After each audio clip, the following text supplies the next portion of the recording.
Computer शिक्षकों का cadre नहीं होता था, परेशानी होती थी। आज हमारे 14,000 से ज्यादा जो सीनियर सेकेंडरी स्कूल हैं उनमें कंप्यूटर हैं, लैब्स 10,000 के लगभग हैं। लेकिन मुख्यमंत्री जी ने कहा कि लैब भी बढ़ने चाहिए और इन कंप्यूटर लैब को संभालने के लिए, बच्चों को पढ़ाने के लिए कंप्यूटर शिक्षक का कैडर भी होना चाहिए। उसका भी काम हुआ है। हमारे यहाँ जो शिक्षित बेरोजगार थे, जब हमारी सरकार आई थी तो वो धरने प्रदर्शन करते थे, कोर्ट में भर्तियां अटकी पड़ी थी। मुख्यमंत्री जी ने कहा कि पहला उद्देश्य ये होना चाहिए, हमारी सरकार का पहला काम ये होना चाहिए कि भर्तियों को कोर्ट से निकालें और ये जो बेरोजगार घूम रहे हैं इनको ज्यादा से ज्यादा नौकरी मिले। इसके लिए आपने देखा होगा कि मैं बताना चाहता हूं, सबके सामने पिक्चर क्लियर है कि 26,000 से ज्यादा जो कोर्ट में 3rd ग्रेड के टीचर थे उनको निकाल करके स्कूलों में भेजने का काम किया। प्रधानाध्यापक की भर्ती थी, 1187 के लगभग उनको नियुक्ति देने का काम किया। 2nd ग्रेड के 9,000 से ज्यादा के जो टीचर थे उनको स्कूलों में भेजने का काम किया।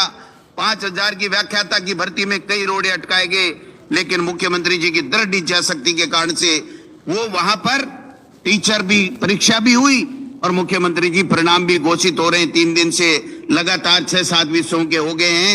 आने वाले 2 महीने के अंदर अंदर हम वहां पर ये भी देंगे। चाहे पुस्तकालय अध्यक्षों की भर्ती हो, चाहे हमारे शारीरिक शिक्षकों की भर्ती हो, सब भर्ती को लाइन अप किया गया।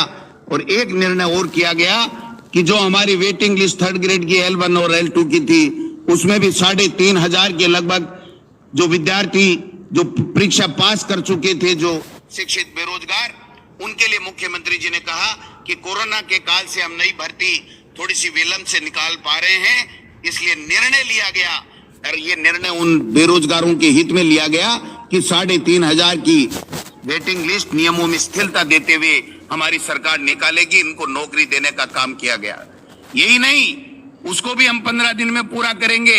31,000 3rd ग्रेड के टीचर के लिए मुख्यमंत्री जी, मैं समझता हूं पहली बार मैं शिक्षा मंत्री था, आपने कम से कम 50 बार हम लोगों को बुला के कहा कि मैं चाहता हूं राजस्थान का बेरोजगार, उसको नौकरी मिलनी चाहिए, उसकी रीट की तैयारी कीजिए और 3rd ग्रेड की भर्ती कीजिए।